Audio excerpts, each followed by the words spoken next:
Te damos la cordial bienvenida a tu programa Palabras de Vida Eterna, esta vez con el estudio del Evangelio según San Juan. Comenzamos con la lectura de hoy.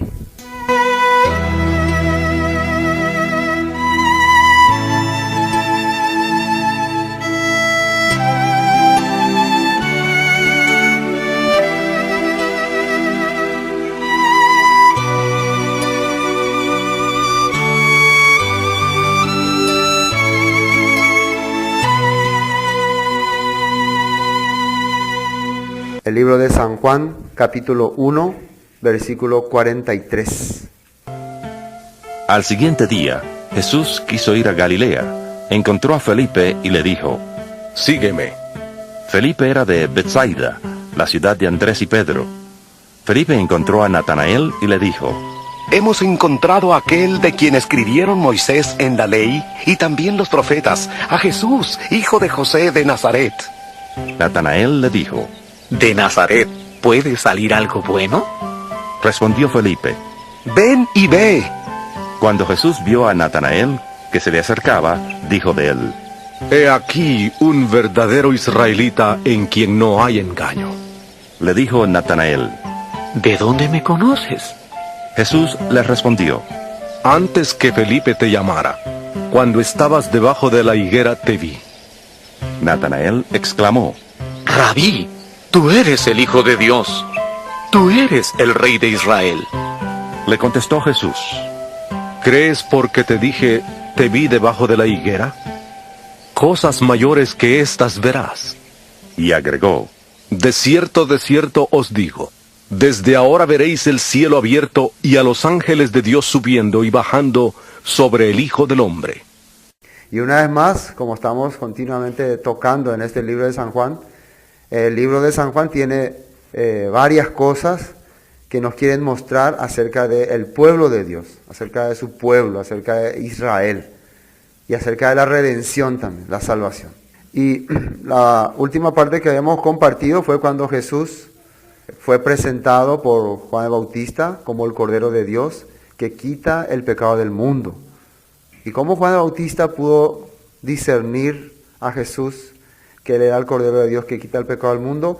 Le había avisado Dios que habría una señal, que vería el Espíritu Santo descender en forma de paloma, y entonces podía distinguir. Y todo eso nosotros hemos visto que representaba, ¿no? Según la Escritura, el Cordero de Dios era el que tenía que limpiar los pecados, tenía que purificar. Eso está escrito en todos los libros que sale en el Antiguo Testamento. Cuando uno analiza así desde el punto de vista del Cordero de la Pascua, cuando Isaac pregunta, ¿dónde está el Cordero? Y Abraham le dice, Jehová proveerá de Cordero. Entonces, esta vez Dios estaba proveyendo ese Cordero que iba a ser para quitar los pecados del mundo.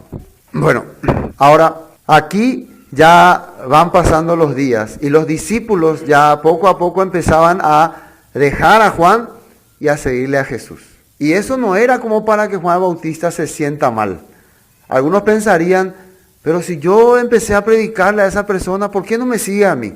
Me tiene que seguir a mí, ¿no? Muchos predicadores hoy en día piensan que al predicarle a una persona, ellos son dueños de la vida de esa persona. Así piensa uno.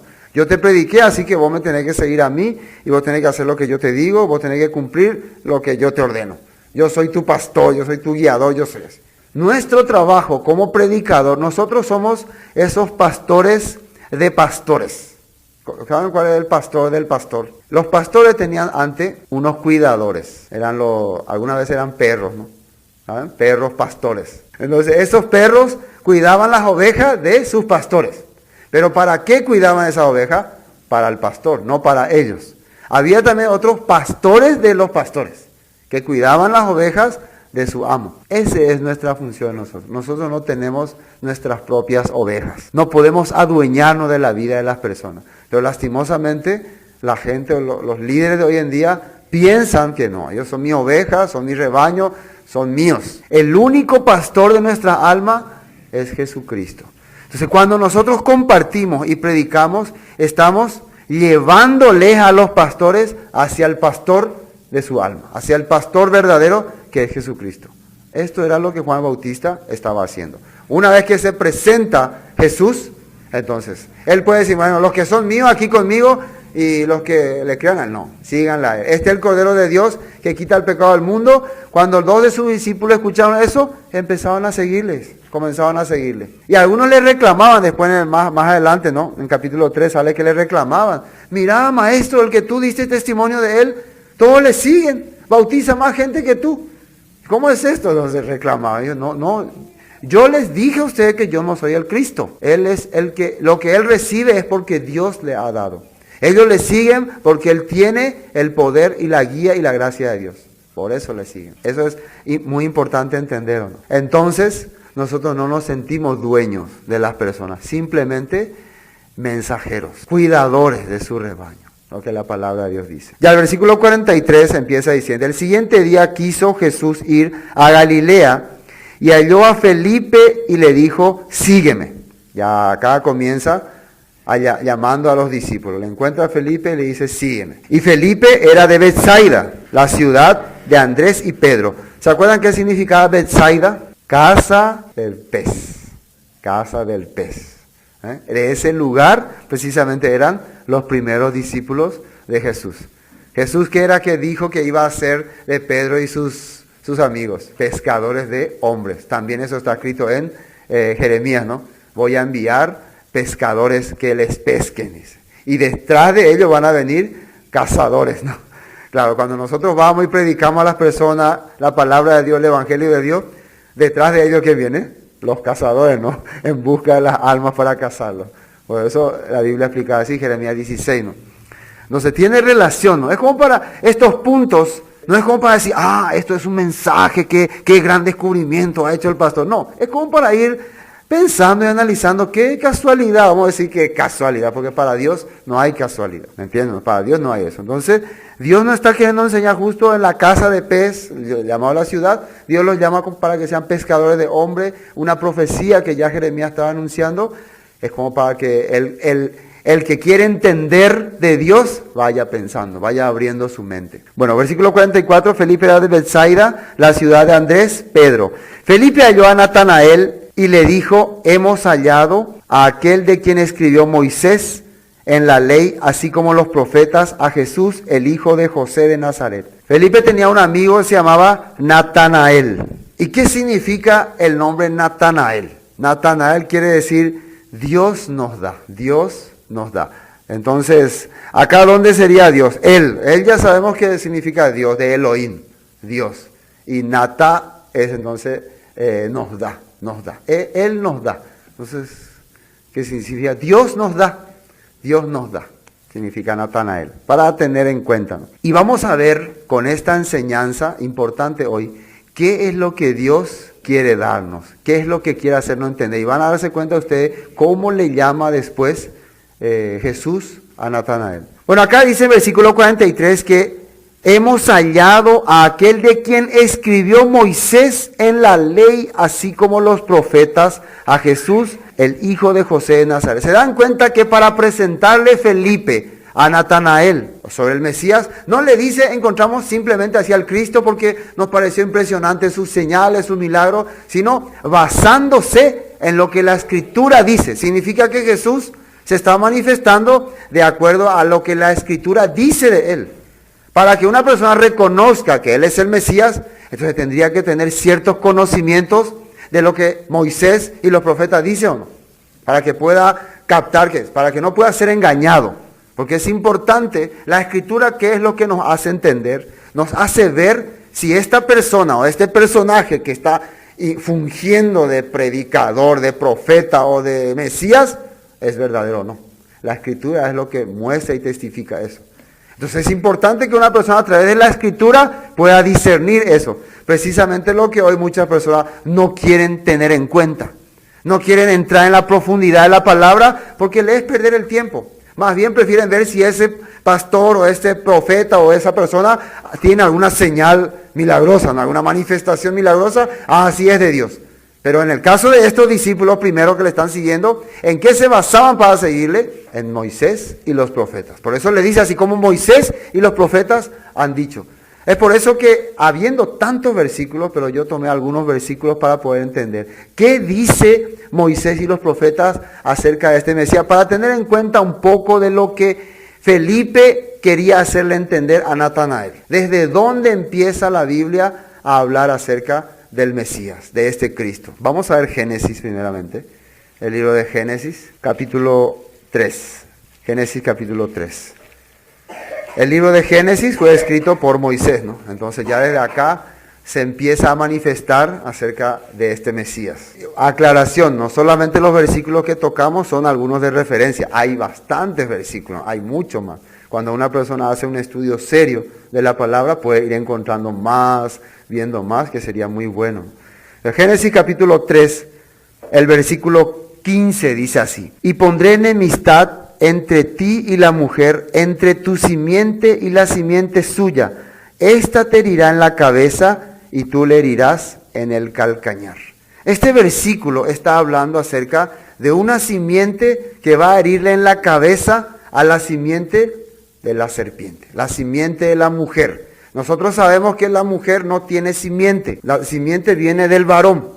Por lo tanto, cuando la palabra de Dios explicaba esto, se refería entonces a alguien, a un ser que iba a nacer solamente de una mujer.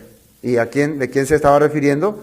Al Mesías, a Jesús. Entonces ya podemos encontrar acá, ¿o no? ¿Cuál iba a ser ese trabajo de ese Mesías? Quebrantar la simiente de Satanás, la semilla que Satanás iba a empezar a sembrar en la humanidad, que desde el principio empezó a poner homicidio, mentira, adulterio, robo, y sus descendientes también. Otro versículo para continuar, Génesis 17. ¿Cómo va avanzando esta promesa que Dios está haciendo a su pueblo, a su descendencia? Génesis 17. En Génesis 17, fíjense, Dios va a hacer un pacto con Abraham para bendecir a todas las naciones. Versículo 1, vamos a leer. Era Abraham de edad de 99 años cuando le apareció Jehová y le dijo: yo soy el Dios Todopoderoso, anda delante de mí y sé perfecto. Fíjense lo que le dice Dios a Abraham: yo soy el Dios Todopoderoso, anda delante de mí y sé perfecto, y pondré mi pacto entre mí y ti, y te multiplicaré en gran manera.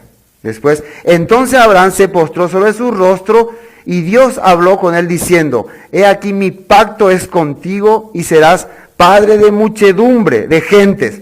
Ya, ¿por qué empezamos de Génesis capítulo 3? Vamos al pacto de Abraham. Dios está prometiendo primero una simiente o un pueblo, un pacto que iba a bendecir. Ya aquí está abarcando a las naciones. Iba a haber una bendición para las naciones. Desde ahí están empezando estas cosas. Versículos 5, ¿no? He aquí mi pacto es contigo y serás padre de muchedumbre de gente. Y no se llamará más tu nombre Abraham, sino que será tu nombre Abraham, porque te he puesto por padre de muchedumbre de gente. Abraham, ¿qué significaba? Padre, ¿cómo se dice? Padre grande, padre enaltecido. Eso significaba Abraham.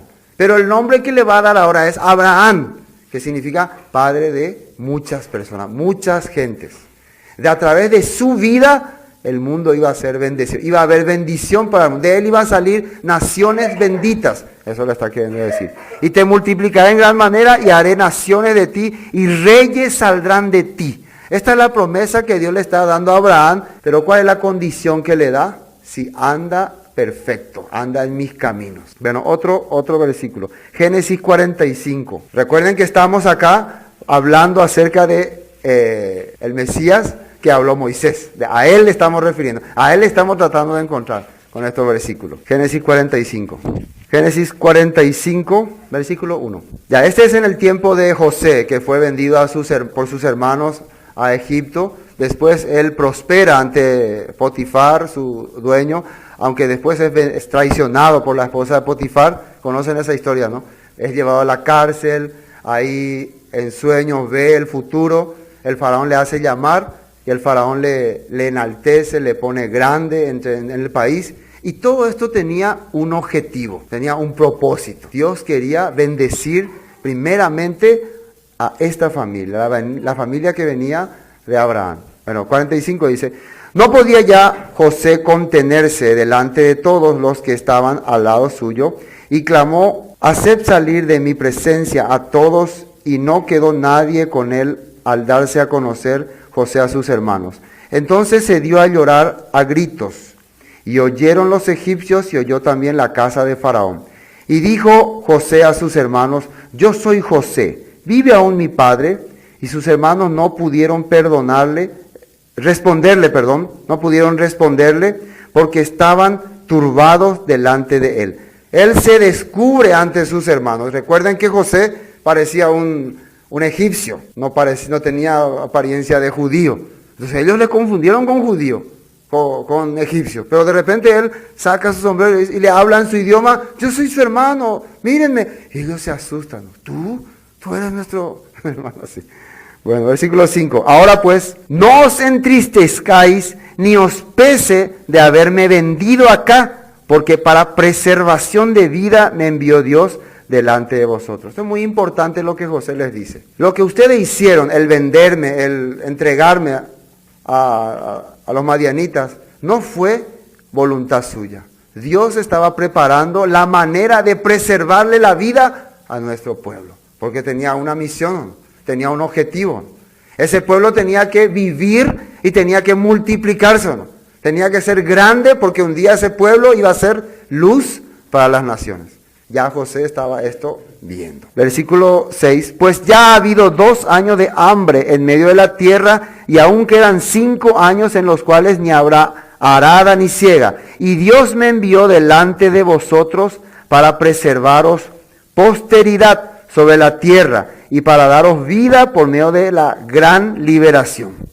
Gran liberación está hablando acá. O sea, el propósito de que José haya ido a vivir como un gentil, se puede decir así, en Egipto, ¿para qué era? Para darle vida, para cuidar después a su pueblo. José en la Biblia, ¿sombra de quién sería? De Cristo. Entonces, si nosotros pensamos, ¿y qué relación tiene el Cristo entre las naciones también? La realidad, el Cristo, hoy en día, el Cristo que nosotros vemos, generalmente vemos en cuadros, ¿no? Está ahí con trajes así tipo extraño.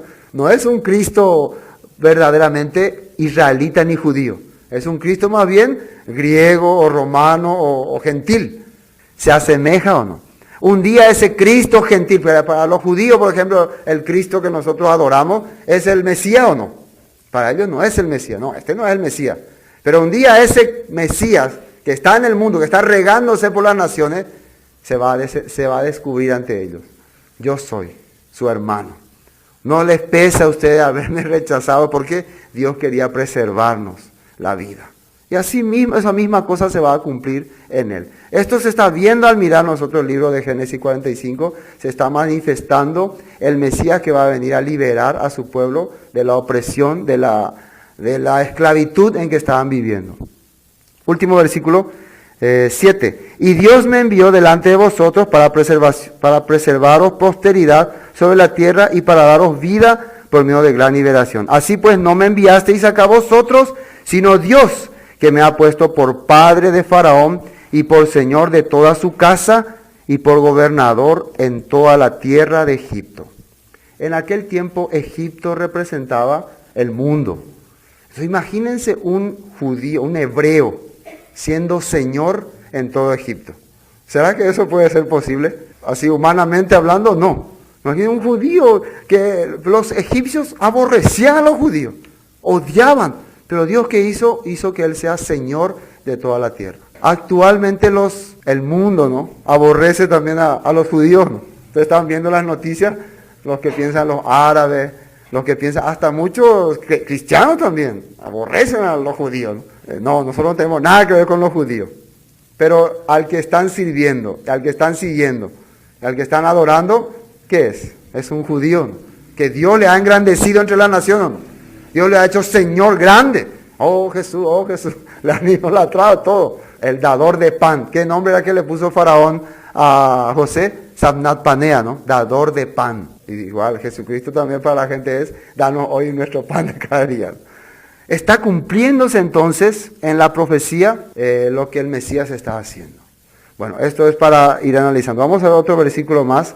El libro de Éxodo capítulo 12. Éxodo, para ir analizando los escritos de Moisés, ¿no?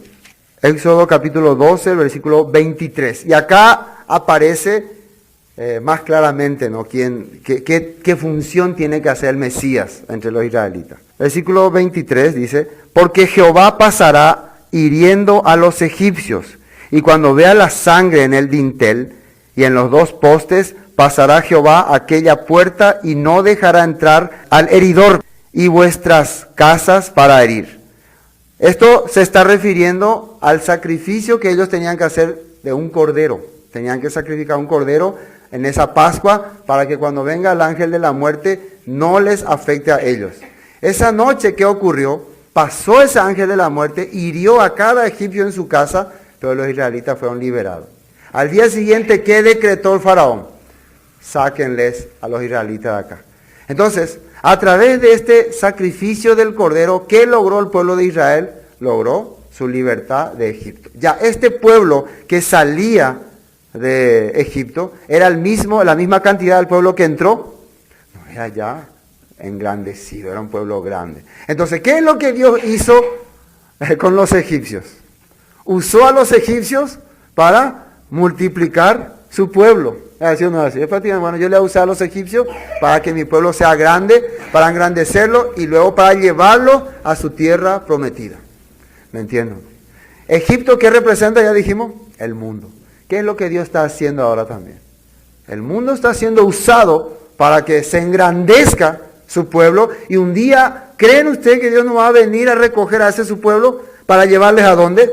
A la tierra prometida, a través de su Mesías, a través de su Cordero, que va a venir a sacrificarse por nosotros, como está ocurriendo ahí en el tiempo de Jesús. Estamos nosotros en Moisés, ¿no? Estamos relatando lo que Felipe le está queriendo hacer entender a Natanael, de lo que escribieron Moisés y los profetas. Entonces acá se está viendo eso. ¿Y qué le dijo Moisés acerca de esto, Dios acerca de esto a los israelitas?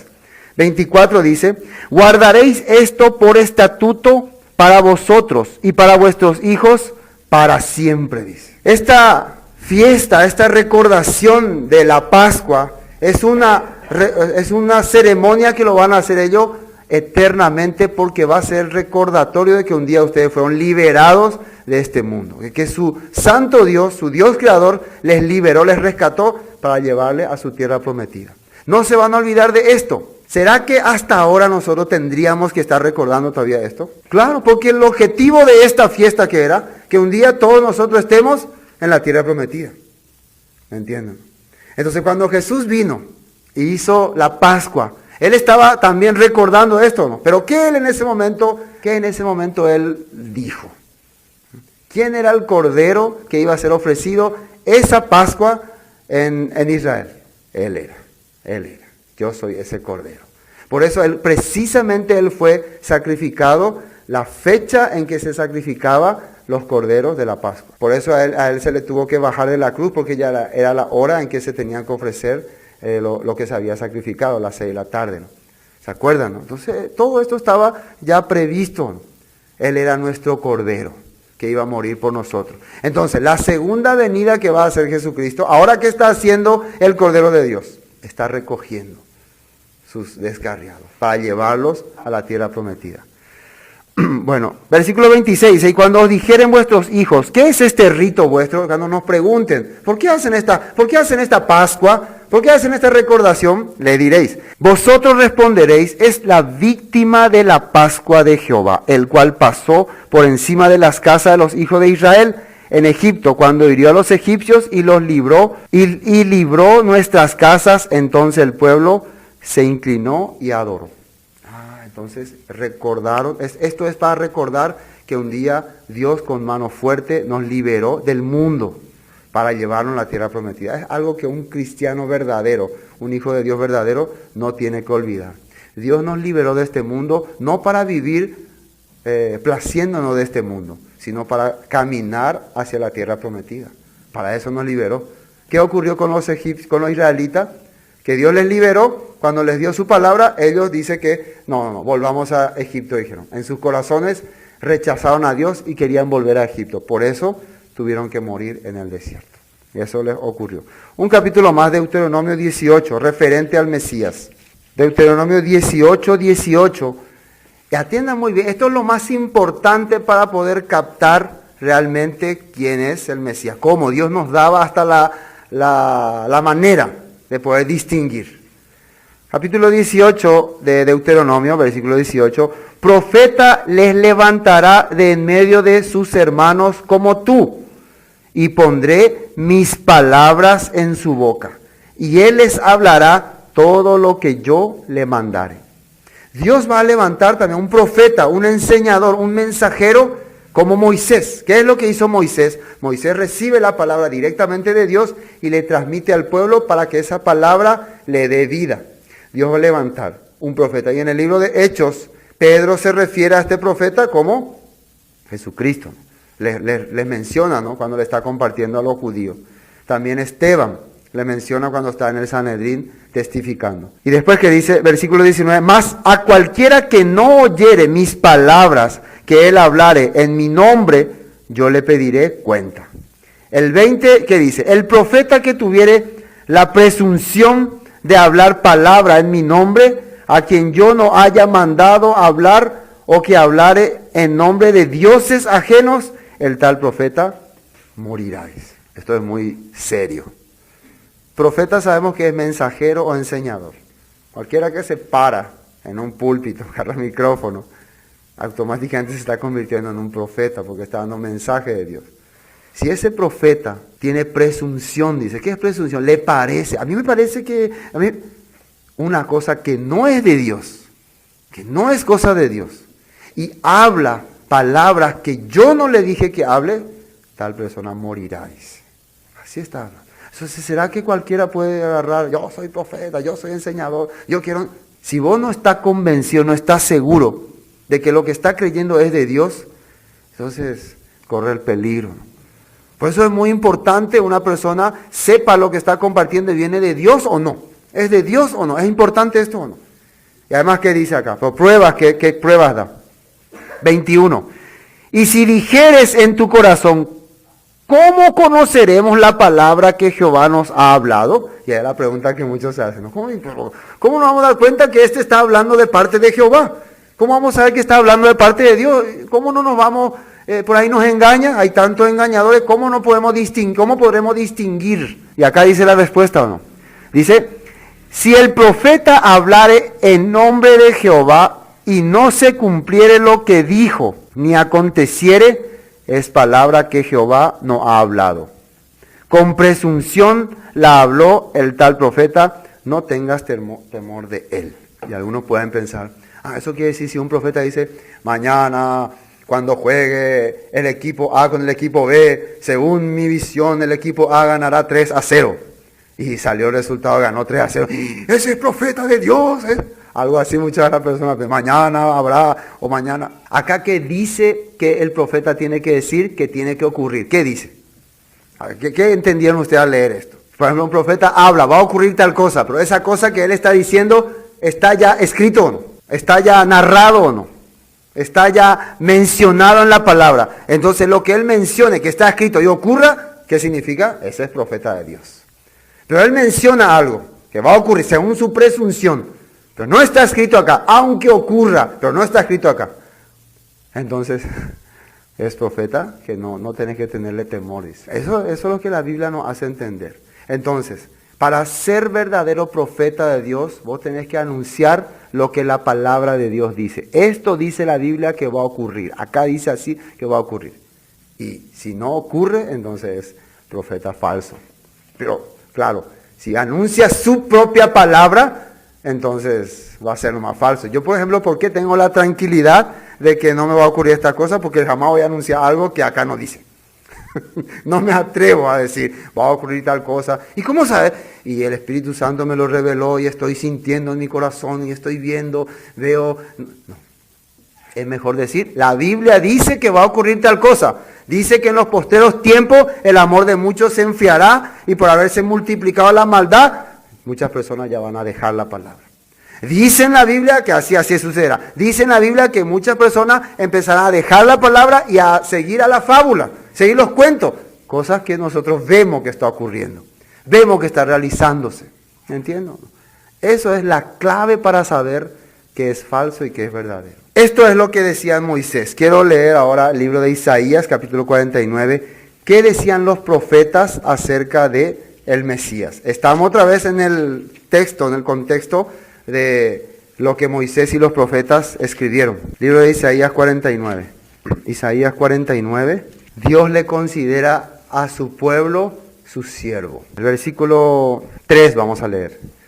49:3. Y me dijo, mi siervo eres, oh Israel, porque en ti me gloriaré. ¿Se dan cuenta de lo que dice ahí?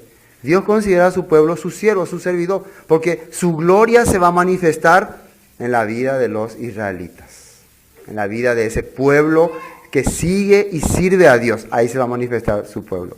Versículo 4. Pero yo dije, por demás he trabajado en vano y sin provecho. He consumido mis fuerzas, pero mi causa está delante de Jehová y mi recompensa con mi Dios. Ahora pues, dice Jehová, el que me formó desde el vientre para ser su siervo, para hacer volver a él a Jacob y para congregarle a Israel, porque estimado seré en los ojos de Jehová, y el Dios mío será mi fuerza. Dice, poco es para mí que tú seas mi siervo, para levantar las tribus de Jacob y para que restaures el remanente de Israel. También te di por luz de las naciones, para que seas mi salvación hasta lo postrero de la tierra. Entonces, de Israel, ¿qué tiene que venir? Quien pueda restaurar, recoger, reorganizar, se puede decir, a su pueblo perdido, para que sea luz entre las naciones. ¿De quién está hablando aquí en el capítulo 49, versículo 6? Del Mesías, del Cristo. ¿Me entienden o no? Versículo 7. Así ha dicho Jehová, Redentor de Israel, el santo suyo, al menospreciado de alma, al abominado de las naciones, al siervo de los tiranos, verán reyes y se levantarán príncipes y adorarán por Jehová, porque fiel es el santo de Israel, el cual te escogió. Una vez más está mencionando la obra que va a hacer el Mesías, lo que los israelitas en el tiempo de Jesús tanto esperaban, que el pueblo otra vez se una. Isaías 52, ahí cerquita. Isaías 52, primero el versículo 1 al 3. Despierta, despierta, vístete de poder, oh Sión, vístete tu ropa hermosa, oh Jerusalén, ciudad santa, porque nunca más vendrá a ti incircunciso ni inmundo. Sacúdete del polvo, levántate y siéntate, Jerusalén, suelta las ataduras de tu cuello, cautiva, hija de Sión. Porque así dice Jehová, de balde fuisteis vendidos, por tanto sin dinero seréis rescatados. Estaba hablando acerca de la esperanza que Dios le está dando a su pueblo para salvarle y restaurarle. El versículo 13, 52:13. He aquí que mi siervo será prosperado, será engrandecido y exaltado, y será puesto muy en alto. Como se asombraron de ti muchos, de tal manera fue desfigurado de los hombres su parecer, y su hermosura más que la de los hijos de los hombres. Así asombrará él a muchas naciones, los reyes cerrarán ante él la boca, porque verán lo que nunca les fue contado y entenderán lo que jamás habían oído. ¿A quién se está refiriendo? Al sufrimiento del Mesías. Este sufrimiento, esta agonía que va a tener este Mesías va a impactar al mundo, ¿no? Le va a impactar a las naciones, ¿no? Hasta ahora cuando ustedes ven así las películas, ¿no? La pasión de Cristo han visto, ¿no? Esa manera en que Jesucristo fue maltratado y menospreciado, hasta ahora le impacta a las personas, ¿no? Ha causado impacto en ellos. Pero muchas personas no han entendido cuál fue la causa, pero después dice que entenderán, cosa que nunca se le han contado, oirán, sabrán por qué el Mesías tuvo que padecer así. Así nosotros estamos viendo en los profetas también el anuncio del Mesías. Volvamos a San Juan. San Juan capítulo 1. Otra vez, versículo 45. Felipe halló a Natanael y le dijo, hemos hallado a aquel de quien escribió Moisés. Ya hemos visto todo lo que escribió Moisés del Mesías, ¿no? Después, en la ley, así como los profetas. Ya hemos visto lo que dijeron los profetas. A Jesús, el hijo de José de Nazaret. Versículo 46. Natanael le dijo, ¿De Nazaret puede salir algo bueno? Le dijo Felipe, ven y ve. Cuando le mencionó Nazaret, la palabra Nazaret viene de retoñar o emerger o salir. Algo, Nazaret vendría es un abreviado, ¿no? De una palabra que quiere decir retoño, algo pequeño que empieza a salir, que empieza a crecer. Entonces, en aquel tiempo la ciudad de Nazaret era una ciudad considerada como de bajo nivel cultural, nivel espiritual, todos los niveles económicos. Entonces ellos pensaban, ¿cómo en una ciudad porque la mentalidad de las personas es que un guiador, es que un rey, es que un soberano, ¿de dónde tiene que salir? En la mentalidad normal de una persona, de una ciudad grande, de un país grande. Cuando algunas personas escuchan, ¿y de dónde es esa persona? De un barrio ahí chiquito. Entonces no le dan tanta importancia, ¿no? ¿Y de dónde es ese predicador? Viene de Nueva York, viene de Estados Unidos, viene de Los Ángeles, o es de la iglesia congregacional que tiene más de 500,000 miembros. Entonces debe ser poderoso. Directamente su mente piensa así, ¿o no? La mente piensa así. Pero si le menciona, viene de una iglesia ahí chiquitita, entonces sí que no entiende nada de la Biblia. De ahí puede salir algo bueno. ¿Me entiendes, no? Esa es la naturaleza humana. Siempre quiere ver como especial a alguien que viene de un lugar grande. Recuerden que los magos del oriente, ¿dónde fueron a buscar al Mesías? A Jerusalén, al palacio, porque ellos creían, ahí tiene que nacer un rey. Pero ¿dónde estaba naciendo? ¿Dónde había nacido el Mesías? En Belén, un pueblecito pequeño, en un establo, en un lugar humilde, en una choza. Ahí estaba naciendo el Rey de Reyes. ¿Qué les parece? Por eso a Natanael le parece, de Nazaret puede salir algo bueno.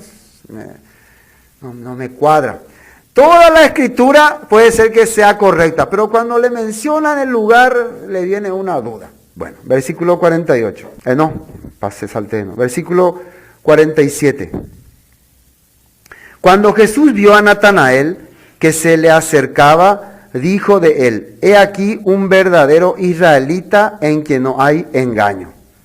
Qué extraño, aunque Natanael estaba considerando que de Nazaret no puede salir nadie bueno. Pero cuando Jesús le ve a Natanael, le dice estas palabras. Aquí está, un verdadero israelita en quien no hay engaño. ¿Qué es lo que Jesús quiso decir? Verdadero israelita en la Biblia, ¿qué significa? ¿A quién se le puede decir verdadero israelita? ¿Qué para nosotros es un verdadero israelita? Significa, si él es un verdadero israelita, también ¿qué hay? Falso israelita. Falsas personas que fungen de israelita. Por eso yo quiero mostrar unos versículos. ¿Desde dónde empieza a partir el israelita? ¿De dónde aparece un israelita? ¿Cómo comienza? Y vamos otra vez a Génesis. ¿Nosotros tenemos que entender esto o no? ¿Queremos entender o no? Entonces tenemos que ir a la base. Génesis capítulo 28, quiero leer. Aquí es cuando Jacob está huyendo de su hermano Esaú. En ese momento él estaba desesperado, estaba angustiado. Él había engañado a su padre para recibir la bendición de su hermano.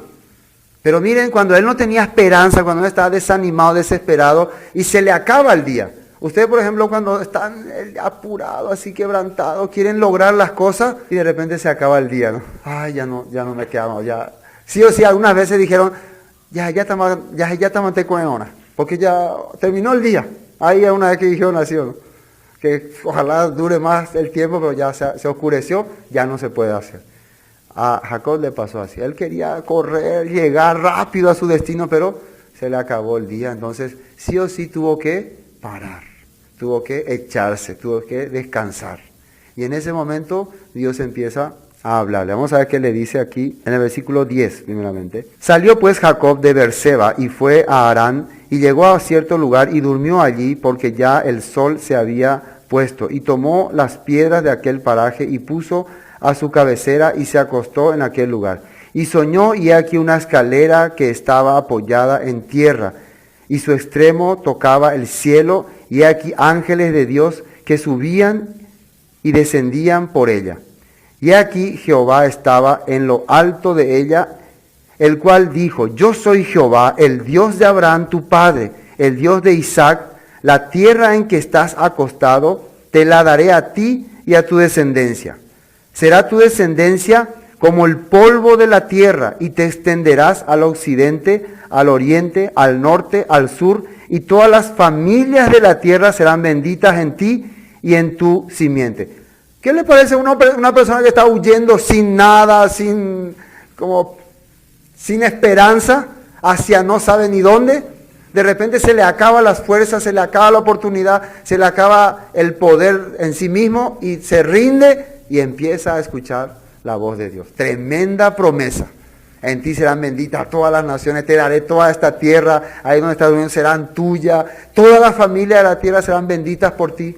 Entonces, él que podría pensar, ¿yo qué? ¿Quién soy yo? Soy un estafador, se puede decir, un engañador. Dios tenía grandes proyectos con él. El versículo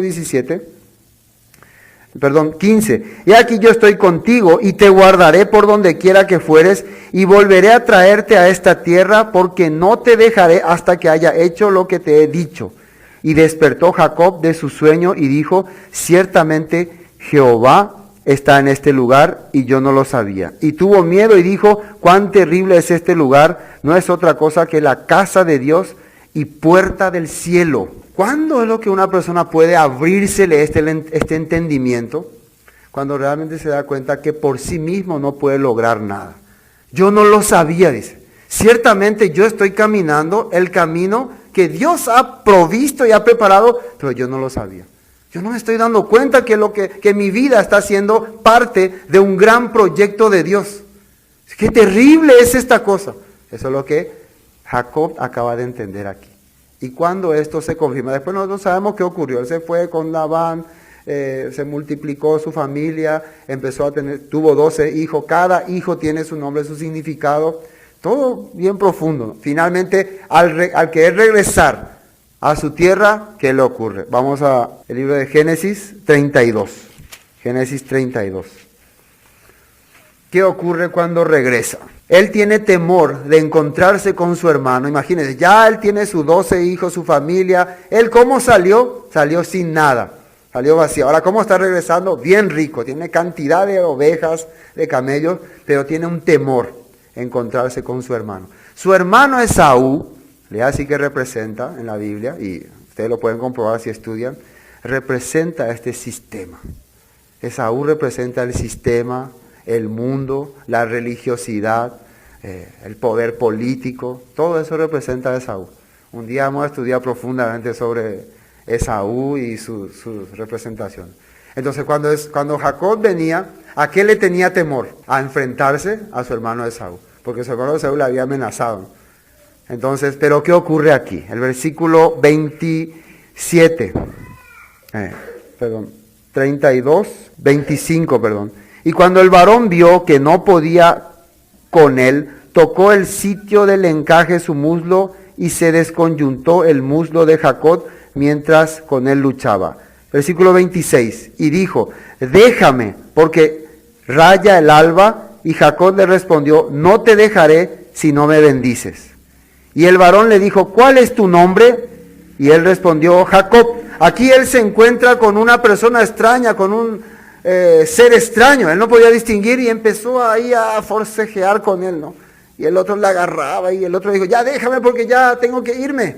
Déjame, no te voy a dejar si no me bendice. Jacob entendió, nada más y nada. Él estaba todavía como en éxtasis. Pero él entendía, este Señor puede darme una bendición. Bueno, ¿cuál es tu nombre? Le dice. Jacob. ¿Qué significaba Jacob? Engañador, usurpador.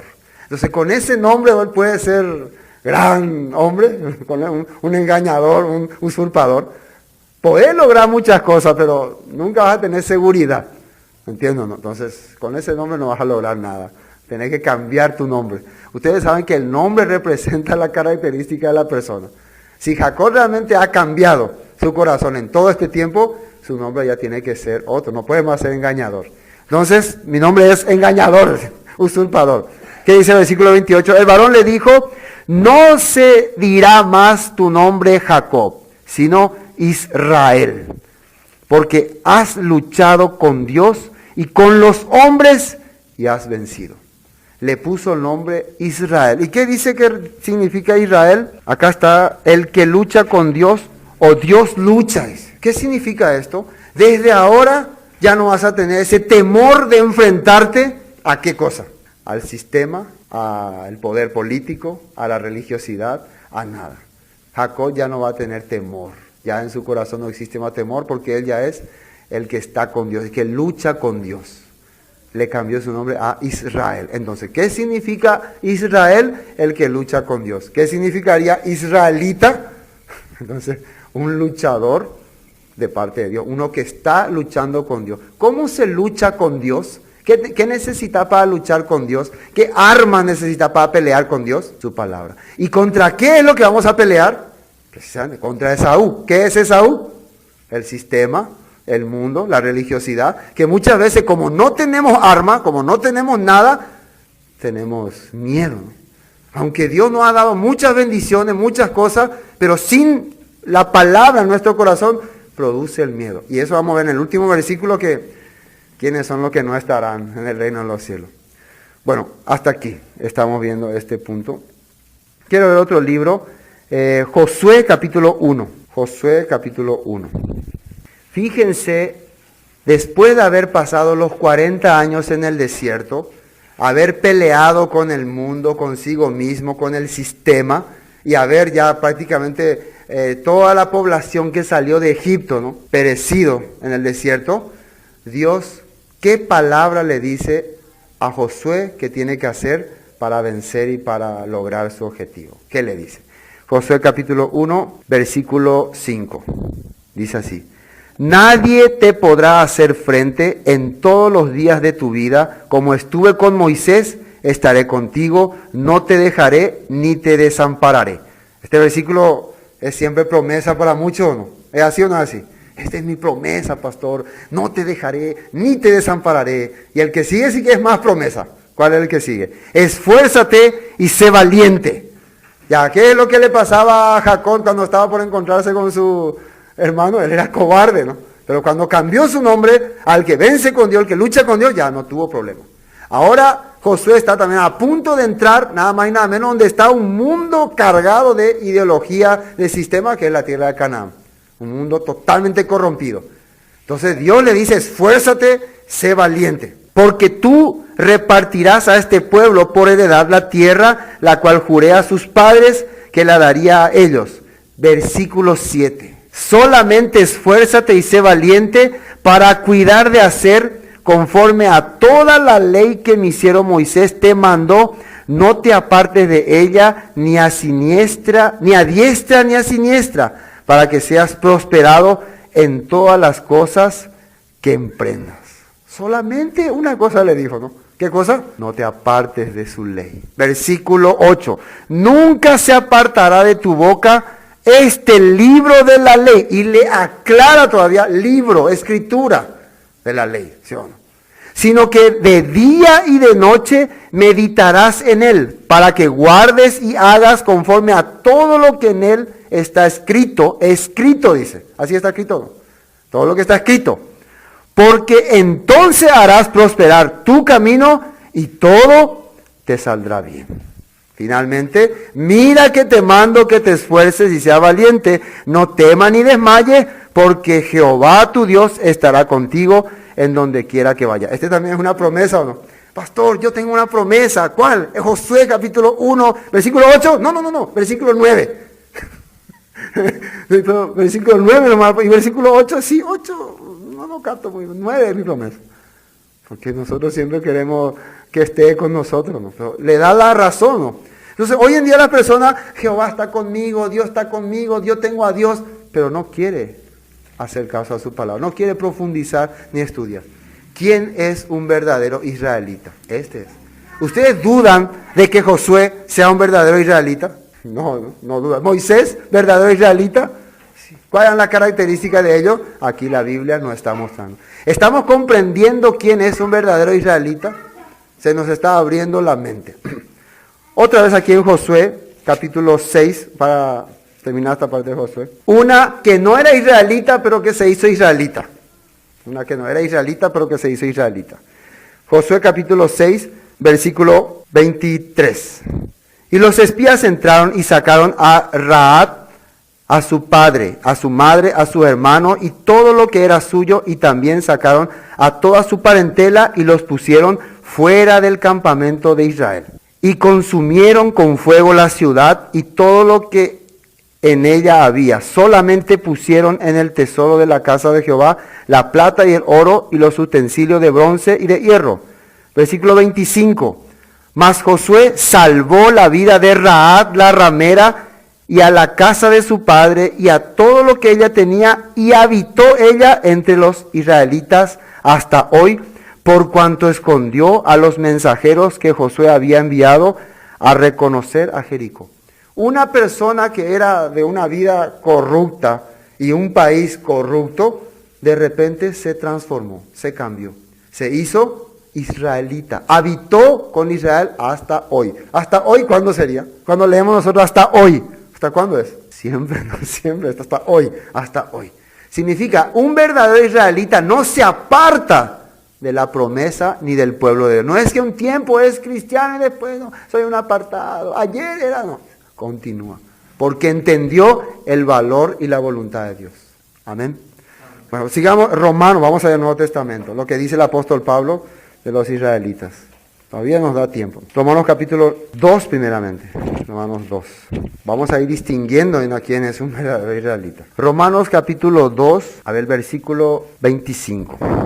24 vamos a leer. 24. Porque como está escrito, el nombre de Dios es blasfemado entre los gentiles por causa de vosotros. Fíjense lo que Pablo está diciendo. Esto lo está diciendo a los judíos. El nombre de Dios es blasfemado entre los gentiles por causa de vosotros. ¿Por qué? Miren, estos supuestamente son los hijos de Dios y mira cómo viven, mira cómo andan, mira cómo caminan. Peor, mejor ser hijo del mundo. Versículo 25. Pues en verdad la circuncisión aprovecha si guardas la ley, pero si eres transgresor de la ley, tu circuncisión viene a ser incircuncisión. En aquel tiempo muchos judíos se jactaban por ser circuncidados carnalmente, pero su estilo de vida, ¿cómo era? Su comportamiento, su relación con los demás, ¿cómo era? Contrario a todo lo que la ley decía, todo lo que la palabra decía. Ellos aborrecían a su prójimo. Ellos rechazaban a los demás, pero se jactaban por ser circuncidados, por estar en el Sanedrín, por tener al pueblo judío. De eso se jactaban. Eso le está diciendo Pablo. Versículo 27.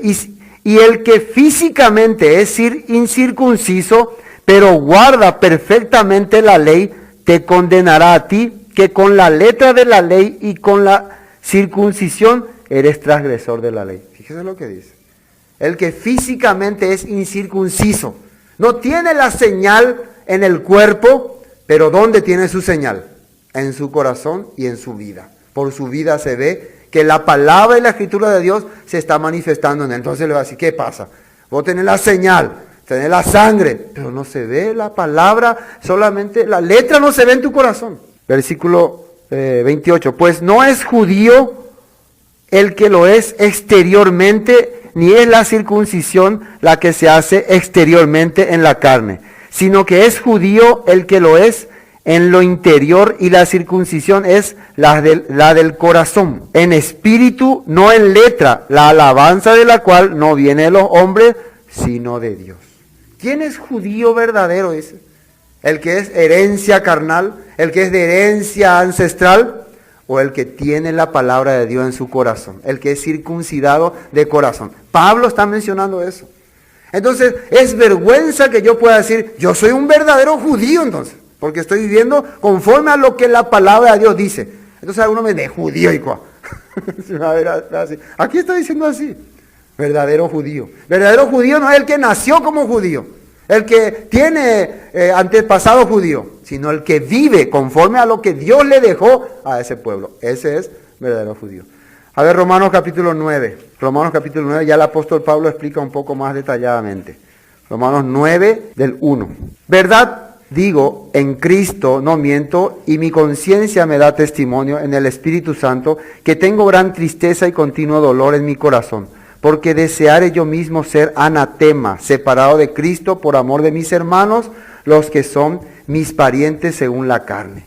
El apóstol Pablo está sintiendo dolor porque prefiero ser entonces yo separado de Dios para ganarle a ellos, porque él ve que sus hermanos de carne, sus hermanos israelitas, viven peor que un israelita. Versículo 4, que son israelitas, de los cuales son la adopción, la gloria, el pacto, la promulgación de la ley y el culto y las promesas, de quienes son los patriarcas y los cuales según la carne vino Cristo, el cual es Dios sobre todas las cosas, bendito por los siglos. Amén.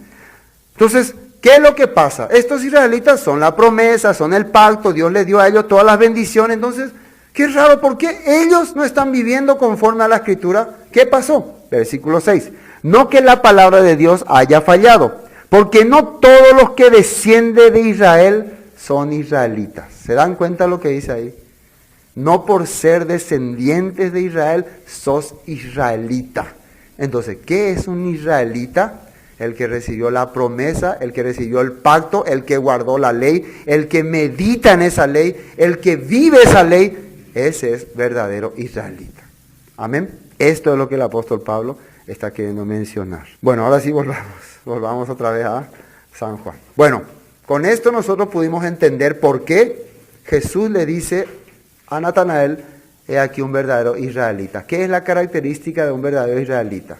Una persona que vive según lo que la Escritura dice, conforme a la palabra. Y eso es lo que Jesús notó en Natanael. Porque ¿qué estaba haciendo Natanael? Y esto es lo que viene a continuación. Versículo 48, ¿no? 48. Le dijo Natanael, ¿de dónde me conoces? Respondió Jesús y le dijo, antes que Felipe te llamara, cuando estabas debajo de la higuera, te vi. Respondió Natanael y le dijo, Rabí, tú eres el Hijo de Dios, tú eres el Rey de Israel. Respondió Jesús y le dijo, porque te dije, te vi debajo de la higuera, ¿crees? Cosas mayores que estas verás. ¿Y por qué le dice, antes que Felipe te llamara, te vi debajo de la higuera?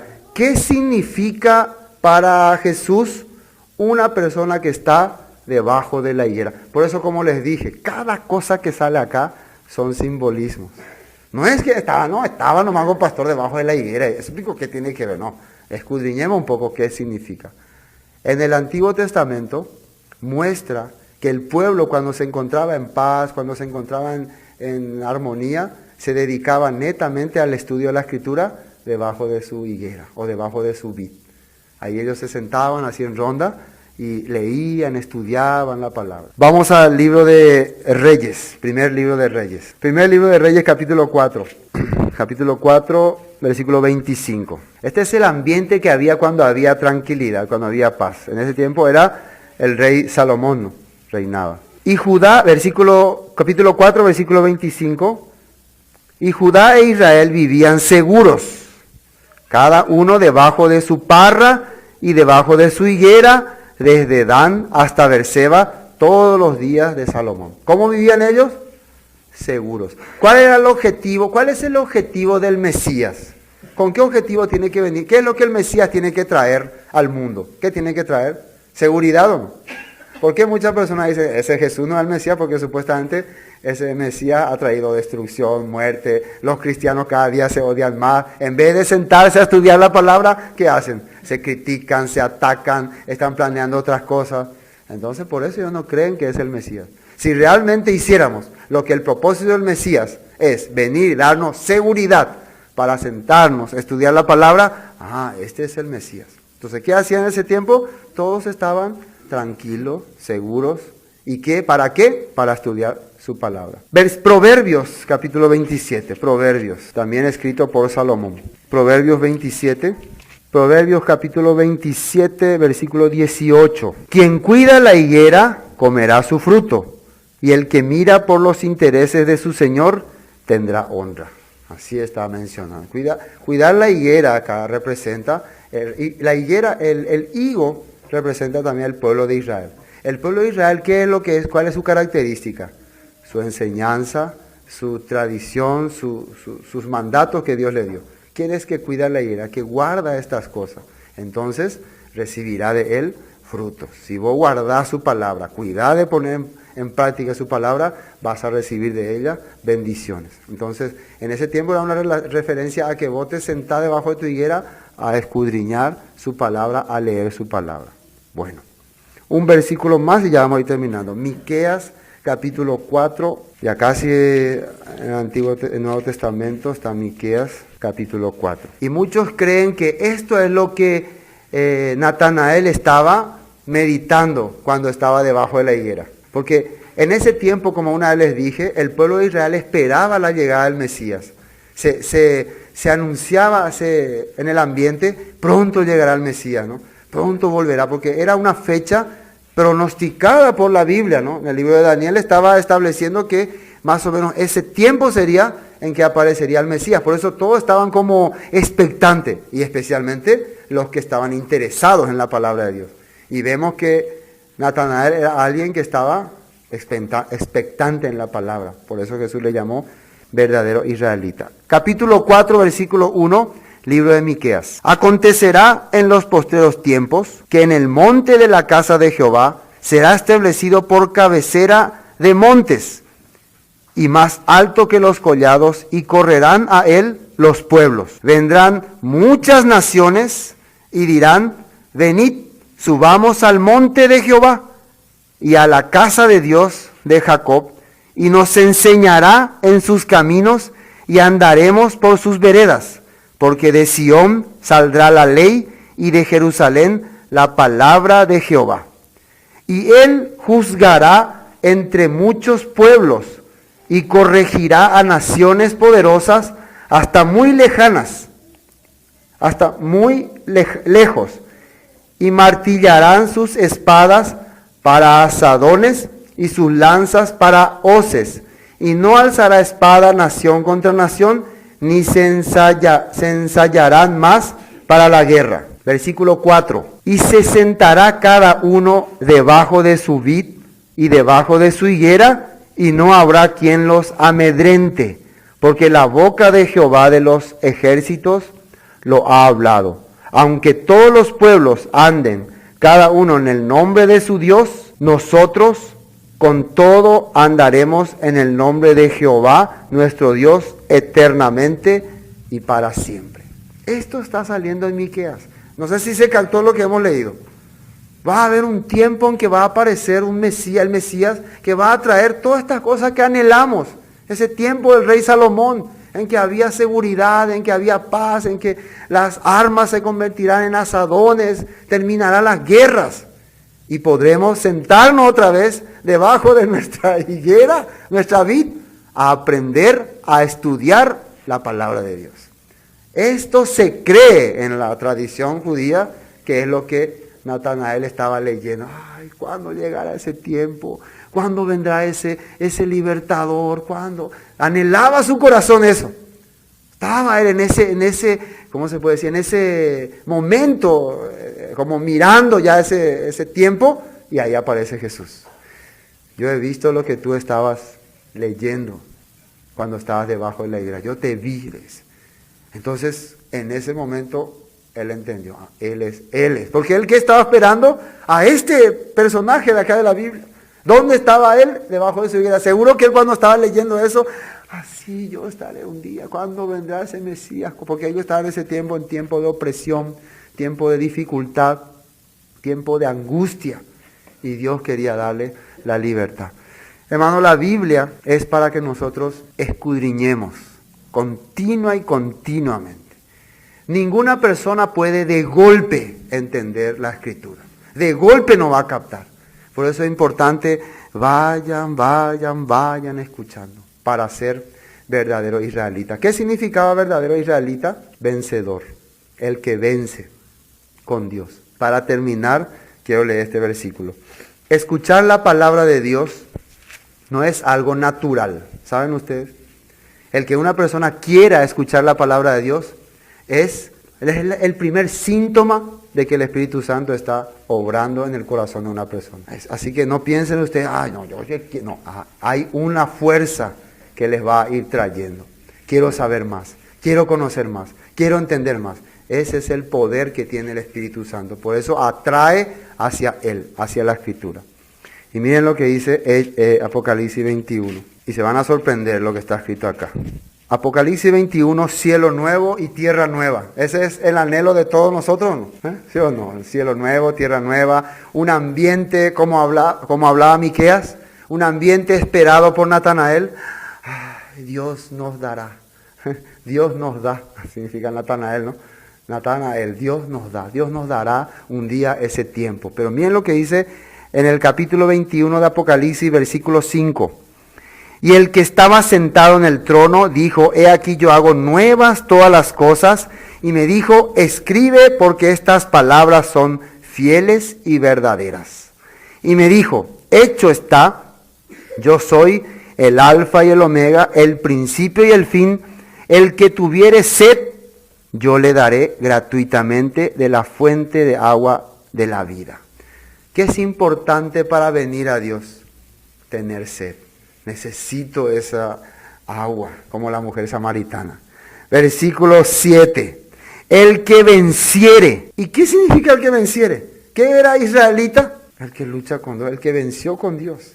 Entonces podemos decir el que realmente se hace israelita. El que se convierte en israelita es el que venciere. ¿A quién tiene que vencer? Al sistema, al mundo, a Esaú. Esaú representa el sistema actualmente. El que está gobernando este mundo es un sistema que viene de Esaú. El que venciere heredará todas las cosas y yo seré su Dios y él será mi hijo. Y él será mi hijo. Yo voy a trabajar con él. Pero miren lo que dice el siguiente versículo. Pero los cobardes. ¿Qué es cobarde? No, el sistema es más fuerte que yo. Yo no puedo. Yo no puedo rehusar esta doctrina, esta religión, yo no puedo salir. Primera palabra que dice es cobarde, ni siquiera está incrédulo. El incrédulo queda segundo plano.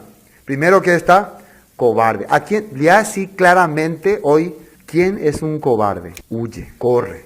No, yo no quiero más escuchar, me voy, no lo entiendo, no es como yo pienso, se va. Ustedes ven que esa es la característica de muchas personas, corren, pero vamos a compartir la palabra, no, se van. No, o no te habla más, o apaga su teléfono, o no quiere más saber nada de vos. ¿Por qué haces eso? Escapa, corre. Tenemos que ser vencedores, ¿no? Tenemos que vencer este sistema. Entonces muchas veces, porque el problema es, tranquilo, no me gusta. ¿Qué es iglesia? ¿Qué significa la palabra iglesia? Salir fuera es. Salir de ese sistema, de ese mundo. Eso es la iglesia. Los que pueden salir de ese mundo guiado por Satanás. Esa es iglesia. Entonces, los cobardes, después incrédulos, claro. Primero es la cobardía. Primero no te anima a enfrentarte con ese sistema, con tu realidad. Porque la verdad, la palabra te va a mostrar tu realidad, ¿no? La escritura te va a mostrar muchas veces tus errores, tu falta de fe, tus incredulidades, la realidad de tu vida. Y muchas veces no queremos enfrentarnos a esas cosas. Entonces, somos cobardes. Y segundo, vamos a ser incrédulos. Porque si yo empiezo a escuchar esto, me va a decir muchas cosas que no me va a gustar y mejor no quiero creer esto. Mejor corro, mejor escapo. Incrédulos. Después, abominables y homicidas. Y la palabra homicida no solamente se refiere al que mata. ¿A quién le llama en Primera de Juan homicida? ¿A quién le llama? Menosprecia. Aborrece a su hermano, le llama homicida. Al que rechaza, no quiero saber nada de esa gente, no quiero que me hable, no quiero ni escuchar su nombre. Este corazón se llama homicida, Después, fornicarios, hechiceros, idólatras y todos los mentirosos tendrán su parte en el lago de fuego que arde con fuego y azufre, que es la muerte segunda. Qué mala forma para terminar. Pero es importante, porque aquí está mostrando cielo nuevo, tierra nueva, pero está dando la aclaración. Y yo considero que si nosotros estamos aquí, si nosotros nos reunimos aquí, es porque no nos consideramos ni cobardes ni incrédulos. Amén. Sino vencedores, verdaderos israelitas. Amén. Ustedes quieren también que un día Jesús diga, he ahí, un verdadero israelita, una verdadera israelita, en quien no hay engaño. ¿Por qué no habría engaño en un verdadero israelita? Porque vive conforme a la verdad. La verdad os hará libres. Entonces no puede haber engaño en nosotros. Amén. Por eso somos verdaderos israelitas. Hoy hasta aquí vamos a compartir.